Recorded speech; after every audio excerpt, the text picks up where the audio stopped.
Question की बात कर ली जाए तो पहला क्वेश्चन लगभग 2022 से 21 में अगर आप देखेंगे विकास से संबंधित इस प्रकार के ही प्रश्न रहे हैं जिनका ऑप्शन थोड़ा सा चेंज रहा है और बहुत ज़्यादा चेंज नहीं रहा है। तो आज के प्रश्न की बात कर ली जाए पहले की, तो पहला जो क्वेश्चन है उसको पढ़ते हैं कि इनमें से कौन सा विकास का सिद्धांत नहीं है। देखिए नेगेटिव क्वेश्चन है तो नेगेटिव ऑप्शन सही होगा, यानी कि विकास का सिद्धांत नहीं है कौन सा निम्नलिखित में से। तो विकास क्या है, एक धारणीय और एक आयामी होता है। विकास ऊपर से नीचे और केंद्र से बाहर की ओर होता है। विकास आनुवंशिकता और संपोषण से प्रभावित होता है। विकास सामाजिक सांस्कृतिक परिप्रेक्ष्य में होता है। तो देखिए विकास जो है सामाजिक सांस्कृतिक परिप्रेक्ष्य में होता है, सही बात है। आनुवंशिकता और संपोषण पर से प्रभावित होता है, ये भी सही बात है। पीढ़ी दर पीढ़ी जो आपकी चीज़ें आ रही हैं आनुवंशिकता में, वो चीज़ें आप में होती हैं, और जो आप एनवायरनमेंट से सीखते हैं वो भी आप अनुकरण करते हैं, सीखते हैं।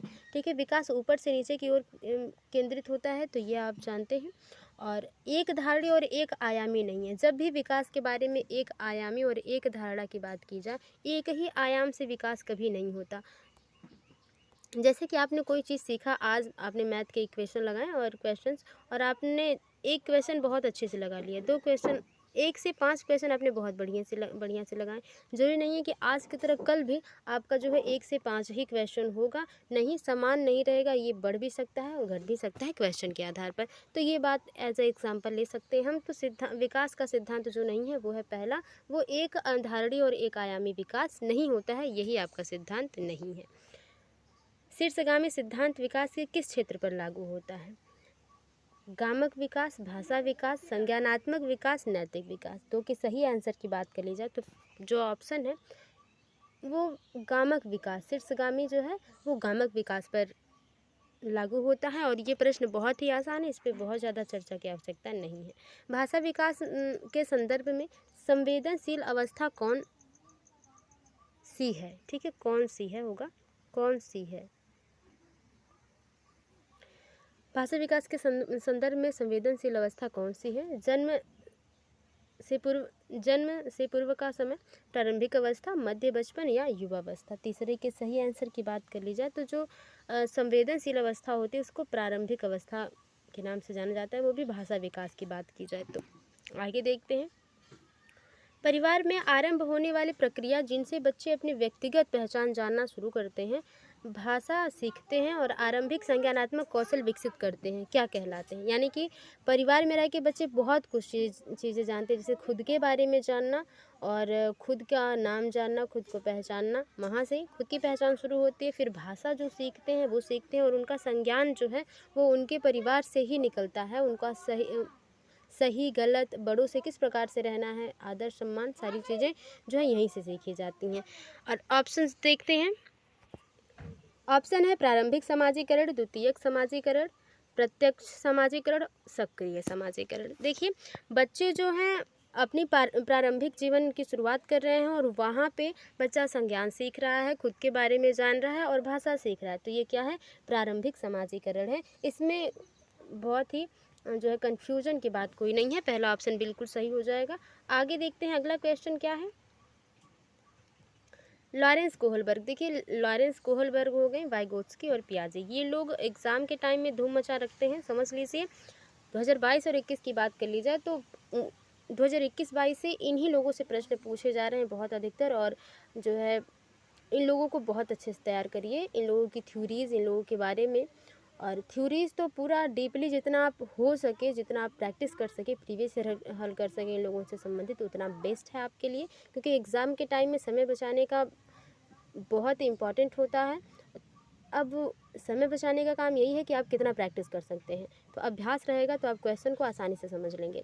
लॉरेंस कोहलबर्ग के सिद्धांत के अनुसार किस चरण पर नैतिक चिंतन शुरुआती सामाजिक परिप्रेक्ष्य पर आधारित होता है? यानी कि जो नैतिक चिंतन है, यानी कि बच्चा क्या सही है गलत है, नैतिकता के हिसाब से मौलिकता बच्चे में आती है, वो किस परिप्रेक्ष्य पर आधारित होता है? पूर्व पारंपरिक चरण, पारंपरिक चरण, उत्तर पारंपरिक चरण और दूरस्थ पारंपरिक चरण। तो देखिए पाँचवें के आंसर की बात कर लीजिए तो दूरस्थ पारंपरिक चरण की बात ही नहीं है, ये चरण दिया ही नहीं है उन्होंने लॉरेंस कोहलबर्ग में। उन्होंने 3 चरण दिए हैं, तीनों में एक चरण में 2 स्तर हैं, तो इस तरह से 3 चरण हैं और 6 स्तर हैं। तो लॉरेंस कोहलबर्ग के नैतिक चिंतन की शुरुआत की बात कर ली जाए तो वो पारंपरिक चरण में होता है। और इसकी एज बाउंडेशन क्या है, अगर आपको पता है तो कमेंट बॉक्स में नोट डाउन जरूर करें। अगला देखते हैं, पियाजे के सैद्धांतिक दृष्टिकोण से नई सूचना को अपने मौजूदा ज्ञान में शामिल करने को क्या कहते हैं। यानी कि बच्चे ने जाना है कि दो जो काले कलर के कौवा और कोयल हैं, ये काले कलर के हैं, लेकिन जब उसे आवाज़ के थ्रू उनमें डिफरेंस पता चलता है तो बच्चा अपने स्कीमा में क्या करता है, चीज़ों को ऑब्जर्व कर लेता है कि हाँ ये जो है कलर तो दोनों का सेम है, यानी कि काले कलर के हैं, लेकिन उनके आवाज़ से उनको पहचाना जा सकता है। तो बच्चा नए जो है ज्ञान को अपने माइंड में, अपने स्कीमा में जब जगह देता है तो उसको क्या कहते हैं, समायोजन, समाजीकरण, आत्मसातीकरण और संगठन। देखिए समायोजन की बात कर ली जाए तो ये एकोमोडेशन है। क्या है, एकोमोडेशन है, क्योंकि इंग्लिश इंपॉर्टेंट होती है, हिंदी कभी कभी दर दर हो जाता है। उसके बाद समाजीकरण यानी कि सोशलाइजेशन है। ठीक है, आत्मसातीकरण की बात करी जाए तो ये एसिमिलेशन है। ठीक है, एसिमिलेशन। संगठन की बात है तो ऑर्गेनाइजेशन है। ठीक है, चारों ऑप्शन मैंने बता दिया। समायोजन का हो जाएगा आपका एकोमोडेशन, सोशलाइजेशन, एसिमिलेशन और ऑर्गेनाइजेशन। तो जब बच्चा अपने मौजूदा ज्ञान में नई चीज़ को शामिल कर रहा है, अपने स्कीमा में नई चीज़ को शामिल करके उसे अनुकूल में बना ले रहा है, तो वो आत्मसातीकरण है। क्या है, आत्मसातीकरण है। समायोजन तब होगा जब बच्चे ने पहचान लिया ये ब्लैक ब्लैक कलर के दो पक्षियाँ हैं। वो बच्चे ने क्या जाना कि ये पक्षियाँ हैं, ये दो दो ब्लैक कलर के कुत्ते हैं। बच्चे ने जब ये सीखा, अपने स्कीमा में जगह दिया, तो समायोजन है। जब दोनों में तुलना करके बच्चे को सही जानकारी मिली तो बच्चे ने उसको अपने माइंड में, स्कीमा में रख लिया, तो वो आत्मसातीकरण है। आई होप आपको चीज़ें समझ में आई होंगी। आगे देखते हैं कि मीना अब शब्दों का प्रयोग करने लगी है। क्या, मीना एक बच्ची है जो शब्दों का प्रयोग करने लगी है, तथा वह समझने लगी है कि शब्द वस्तुओं के प्रतीक हैं। शब्द वस्तुओं के प्रतीक हैं, यानी कि कोई वस्तु है, उसका नाम है और उसी नाम से उस चीज़ को जाना जाता है। अब तर्क करने लगी और उसके बारे में सोचने भी लगी है, थिंकिंग करने लगी है, परंतु प्रत्यय का संरक्षण और क्रमबद्धता नहीं कर पाती। यानी कि क्रम में चीज़ों को नहीं लगा, यानी कि असेंडिंग ऑर्डर, डिसेंडिंग ऑर्डर, आरोही क्रम, अवरोही क्रम में चीज़ों को नहीं लगा पाती और प्रत्यक्ष उसका संरक्षण नहीं कर पाती है, कि परीक्षण नहीं कर पाती है उसका। तो मीना पियाजे के संज्ञानात्मक विकास की किस अवस्था पर है? पूर्व संक्रियात्मक अवस्था, मूर्त संक्रियात्मक अवस्था, संवेगी गामक और अमूर्त संक्रियात्मक। देखिए संवेदी पेशी अवस्था भी कहा जाता है और गामक अवस्था भी। तो ये जन्म से 2 वर्ष होते हैं। ठीक है, पूर्व संक्रियात्मक 2 से 7 वर्ष, मूर्त संक्रियात्मक 7 से 11 वर्ष और 11 से 18, यानी कि उससे अबव जो भी आप कह लें, वो अमूर्त संक्रियात्मक होता है। तो बच्चे अब आपने देखा होगा कि पियाजे के संज्ञानात्मक विकास के सिद्धांत में कौन सी ऐसी अवस्था है जिसमें बच्चा जो है या व्यक्ति जो है वो संरक्षण नहीं कर पाता और क्रम में चीज़ों को नहीं लगा पाता। ठीक है, तो 7वें के सही आंसर की बात कर ली जाए तो वो कौन सी है, पूर्व संक्रियात्मक अवस्था है, जिसकी उम्र की बाउंडेशन यानी एज बाउंडेशन जो है वो 2 से 7 वर्ष है। ठीक है, तो बच्ची क्या है, 2 से 7 वर्ष के बीच में है और वो पूर्व संक्रियात्मक अवस्था में है। आई होप चीज़ें आपको समझ में आई होंगी। समीपस्थ विकास के क्षेत्र का संप्रत्यय किसने प्रतिपादित, यानी कि ZPD की बात कर ली जाए और पाठ की बात कर ली जाए, जो कहते हैं Jerome Bruner, David Ausubel, Robert M Gagne, Lev Vygotsky. तो देखिए ऐसा कभी कभी होता है कि हमें जब कन्फ्यूजन में होती है चीज़ें तो हम जो मनोवैज्ञानिक के नाम हमें पहचान में होते हैं उन्हीं का हम सटीक लगा देते हैं। तो ऐसा सही नहीं है, आप उनके बारे में कन्फ्यूज्ड न रहें और फोकस्ड रहें, आप कॉन्फिडेंट रहें, तब तो समझ लीजिए आपका बेहतर है। और समीपस्थ विकास के क्षेत्र के बारे में जो बात करते हैं वो आपके लेव वाइगोत्स्की जी करते हैं। आपने बहुत ही पहले इसको सही आंसर चूज़ कर लिया होगा। और लेव वाइगोत्स्की जी क्या कहते हैं कि बच्चे को अगर थोड़ी सी प्रॉब्लम है और वहाँ पे जो है अगर किसी वयस्क के हेल्प से बच्चा अपने जो है निर्धारित क्षेत्र तक पहुँच जाता है, तो उसी बात की बात हो रही है समीपस्थ विकास की बात। कौन सा कथन लेव वाइगोत्स्की के मूल सिद्धांत को सही मायने में दर्शाता है? लेव वाइगोत्स्की की बात हो रही है। अधिगम एक अंतर्मन प्रक्रिया है, मतलब अधिगम जो है वो मन से किया जाता है, ये वाइगोत्स्की जी कहते हैं।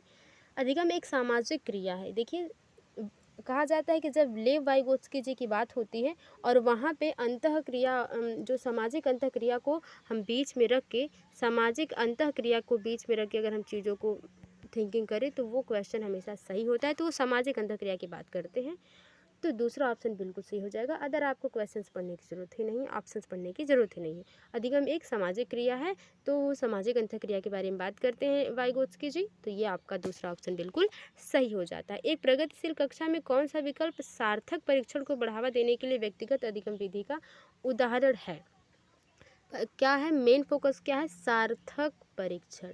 कौन सा विकल्प? सार्थक परीक्षण। ठीक है, तो ऐसे कीवर्ड क्वेश्चन में जरूर समझें, क्वेश्चन को बहुत अच्छे से समझने का प्रयास करें एग्जाम के टाइम में, और ऑप्शंस को, अगर आप क्वेश्चन ऑप्शन में से किसी एक चीज़ को समझ लेते हैं तब भी आप सही आंसर लगा देंगे। कभी कभी ऐसा होता है कि क्वेश्चन बहुत टफ होते हैं, ऑप्शन समझ में आ जाते हैं, कभी कभी ऑप्शन समझ में नहीं आते, क्वेश्चन समझ में आ जाते हैं। तो और दोनों अगर समझ में आए तो सोने पे सुहागा है, बहुत बढ़िया है। तो ऑप्शंस देखते हैं। निरंतर व्यक्तिगत प्रतियोगिता का आयोजन, यानी कि परीक्षण आपको बच्चे का करना है, आकलन करना है, तो आप निरंतर प्रतियोगिता कराएं। मौखिक दंड दे, दंड की बात चाहे मौखिक हो या फिजिकली हो, आप उसको बच्चे को नहीं दे सकते। एक रूपी मानकीकृत, एक रूपी यानी कि समान, हर सिचुएशन में समान पाठचर्या हो, नहीं पाठचर्या जो है बच्चे के हिसाब से बदलेगा, बच्चे जो है पाठचर्या के हिसाब से नहीं बदलेंगे। केवल केवल अब ये ना सोचिए कि केवल जो है नेगेटिव टैग वर्ड है तो आते ही गलत लगाते, पहले पूरा पढ़े। जब भी ये करें तो आप ऑप्शंस को पूरा पढ़ें क्वेश्चन पढ़ते समय एग्जाम के टाइम में। केवल अधिगम का मूल्यांकन के स्थान पर, केवल अधिगम का मूल्यांकन के स्थान पर अधिगम के लिए मूल्यांकन पर बल दे, तो सही बात है। अधिगम के लिए मूल्यांकन के बारे में जब जोड़ देंगे वहाँ परीक्षण जो है बेहतर होगा। चौथा ऑप्शन बिल्कुल सही होगा। यहाँ पे केवल जो है आप इसको, यहाँ पे सेंटेंस को जो है, ये इस वाक्य को निगेटिव नहीं बता रहा, बल्कि इसको पॉजिटिव वे में रख रहा है कि अधिगम का मूल्यांकन के आधार पर अधिगम के लिए मूल्यांकन करना सही होगा, जो कि केवल अगर ना हो तो ये डिफाइन नहीं कर सकता, तो ये चौथा ऑप्शन बिल्कुल सही हो जाएगा। आगे देखते हैं, निम्नलिखित में से कौन सा अधिकार सिद्धांत किस बात का समर्थन करता है कि बच्चे में कौन सा सिद्धांत किस बात का समर्थन करता है कि बच्चे में संज्ञानात्मक विकास सांकेतिक भाषा विकास का पूर्वगामी है? तो देखिए, ये जो है संज्ञानात्मक विकास के बारे में बात हो रही है, कॉग्निटिव डेवलपमेंट। पियाजे का संज्ञानात्मक विकास सिद्धांत, तो संज्ञानात्मक विकास सिद्धांत किसने दिया है? पियाजे जी ने दिया है, तो यही सही होना चाहिए। ऑप्शन देख लेते हैं। वाइगोत्स्की का सामाजिक सांस्कृतिक क्वेश्चन से मिल नहीं रहा, एरिक एरिक्सन मिल नहीं रहे हैं, बंडूरा अधिगम सिद्धांत सामाजिक, तो यहाँ संज्ञान की बात हो रही है, तो संज्ञानात्मक पियाजे जी का ही हो जाएगा, सही हो जाएगा। आगे देखते हैं, रूढ़िवादिता को रोकने के लिए एक अध्यापक द्वारा कक्षा में प्रयोग की जाने वाली कौन सी विधि उचित नहीं है? निगेटिव क्वेश्चन है, निगेटिव ऑप्शन सी होगा। जेंडर पक्षपात को चुनौती देना, पक्षपात को चुनौती दे रहे हैं तो बढ़िया ही है, तो निगेटिव नहीं हुआ, तो ये आंसर आपका नहीं है। कक्षा में बालक बालिकाओं को अलग अलग बैठाने की व्यवस्था करना, ठीक है। जेंडर रूढ़िवादिता को रोकने के लिए क्वेश्चन कह रहा है, तो जब आप बालक और बालिकाओं को अलग अलग बिठा रहे हैं तो ये रूढ़िवादिता को बढ़ावा मिल रहा है, रोका नहीं जा रहा। आगे बढ़ते हैं, जेंडर भेदभाव पर चर्चा करेंगे तो वहाँ पे बच्चे कुछ अच्छा सीखेंगे, तो ये ऑप्शन नहीं होगा। ऐसे उदाहरणों का प्रयोग करना जहाँ लड़कियाँ गैर परंपरागत भूमिकाओं में दिखाई दें, यानी कि बच्चों को ये बताना है कि लड़कियाँ जो हैं सिर्फ घर का काम कर सकती हैं, बाहर सब्जी लेने का काम यानी खेतों का काम, जो भी काम है बाहर बच्चे लड़के कर सकते हैं। तो ये इस पे बात करेंगे तो भी एक पॉजिटिव वे पहुँचेगा। लेकिन जो बात है कक्षा में बालक और बालिकाओं को अलग अलग बैठाने की, ये रूढ़िवादिता को बढ़ावा दे रहा है, ठीक है। क्वेश्चन यहाँ तक पॉजिटिव है, यहाँ पे आके नेगेटिव हो गया है, तो नेगेटिव ऑप्शन सही हो जाएगा। कक्षा में बालक बालिकाओं को अलग अलग बैठाने की व्यवस्था जो है रूढ़िवादिता को रोकने के लिए उचित नहीं है। आगे देखते हैं, पारो अपने पिता की बढ़ई की दुकान में उनकी सहायता करती है, जहाँ पर वह लकड़ी के ब्लॉक यानी कि लकड़ी के टुकड़े को अपने पिता द्वारा सिखाई गई विधि से सफलतापूर्वक मापती है। उसे हाल ही में EWF स्कीम के अंतर्गत एक पब्लिक विद्यालय में प्रवेश मिला है, जहां पर वह शैक्षिक अपेक्षाओं का सामना करने में असमर्थ है। इस स्थिति में अध्यापक को क्या करना चाहिए? पारो को कहना चाहिए कि उसमें पढ़ने की क्षमता नहीं है। एज अ टीचर आप ऐसा कह नहीं सकते। पारो को परीक्षाएं देनी चाहिए और दोहराव वेधन को बढ़ावा देना चाहिए, ठीक है। पाठ्यक्रम और अध्ययन सामग्री को पारो के लिए प्रासंगिक बनाना चाहिए और पारो द्वारा विद्यालय के बाहर से गणितीय के अनुभव का समर्थन करना चाहिए। पारो को घर पर सीखे ज्ञान को स्कूल से सीखे ज्ञान से पृथक रखने के लिए कहना चाहिए। आप जानते हैं कि जो आपका पूर्व ज्ञान है वो कितना इम्पॉर्टेंट है, जब भी आप कोई चीज़ सीख रहे हैं तो आप ये बच्चों को नहीं कह सकते कि आप स्कूल में सीख रहे हैं और घर में जो चीज़ें सीख रहे हैं वो अलग अलग हैं, तो ये आप नहीं कह सकते। दो ऑप्शन आपको ठीक ठाक लग रहे हैं, लेकिन सबसे बेहतर ऑप्शन तीसरा है, पाठ्यक्रम और अध्ययन सामग्री को पारों के हिसाब से प्रस्तुत करना है और उसको जो उसने अपने पिताजी के द्वारा सीखा है गणित की चीज़ें, उसको उनके अनुभव के द्वारा चीज़ों को सिखाना चाहिए। तीसरा ऑप्शन बिल्कुल सही हो जाएगा। आगे देखते हैं, ध्वनि और शब्दों के अर्थ के प्रति सचेतना किस बुद्धि के मूल है? अंतर्वैयक्तिक, अंतरावैयक्तिक, भाषिक और स्थानिक। तो इस पे अंतर्वैयक्तिक अंतरावैयक्तिक पे हमेशा बात हो चुकी है, आप इससे अवगत होंगे। और सही आंसर की बात करें, ध्वनि और शब्दों की बात हो रही है, तो तीसरा ऑप्शन यानी कि शाब्दिक सही हो जाएगा। ठीक है, आगे देखते हैं, एक सामाजिक संरचनात्मक कक्षा में कौन सी आकलन विधि अधिक उपयोगी रहेगी? आकलन यानी कि बच्चे ने कितना सीखा है ये जानना है। सहयोगी प्रायोजित कार्य, एक शब्द उत्तर वाले वस्तुपरक प्रश्न, मानक परीक्षण, मात्र स्मरण। मात्र है ये सही नहीं है। 15 के सही आंसर की अगर बात कर ली जाए तो मानक परीक्षण यानी कि एक मान लिया जाए और उसी मानक पर सारे बच्चों का परीक्षण किया जाए, तो ये गलत है। सहयोगी प्रायोजित कार्य होने चाहिए, पहला ऑप्शन बिल्कुल सही हो जाएगा। आगे देखते हैं, अगला क्वेश्चन क्या है कि सतत एवं व्यापक मूल्यांकन में सतत से क्या अभिप्राय है? तो ये बहुत ही आसान प्रश्न है। अध्यापन के दौरान विभिन्न उपकरणों का प्रयोग करते हुए छात्रों का साथ साथ मूल्यांकन करना एवं उनकी सहायता करना। अंकों, ग्रेड व अन्य प्रकार से छात्रों की उपलब्धि की सतत तुलना करना। तुलना जहाँ पे हो वो बात गलत है। निश्चित अंतराल पर पूरे शैक्षणिक वर्ष में औपचारिक पेपर पेंसिल परीक्षा लेना। समय समय पर बच्चों और प्रत्याहार की योग्यता का मापन करना। देखिए, सबसे पॉजिटिव यानी ऐसा होगा सीडीपी में कि चारों ऑप्शन बेहतर होंगे, और लेकिन उस बेहतर से बेहतरीन ऑप्शन कौन सा है वो चूज़ करना है आपको। तो पहला ऑप्शन बिल्कुल सही हो जाएगा। अध्यापन के दौरान विभिन्न उपकरणों का प्रयोग करें और मूल्यांकन भी साथ साथ में करें और उनकी हेल्प करें कि बच्चे को किस प्रकार से सिखाया जाए और किस बच्चे को किस प्रकार से सिखाया जाए। विद्यार्थी को किस प्रकार के लक्ष्य निर्धारित करने के लिए प्रोत्साहित किया जाना चाहिए?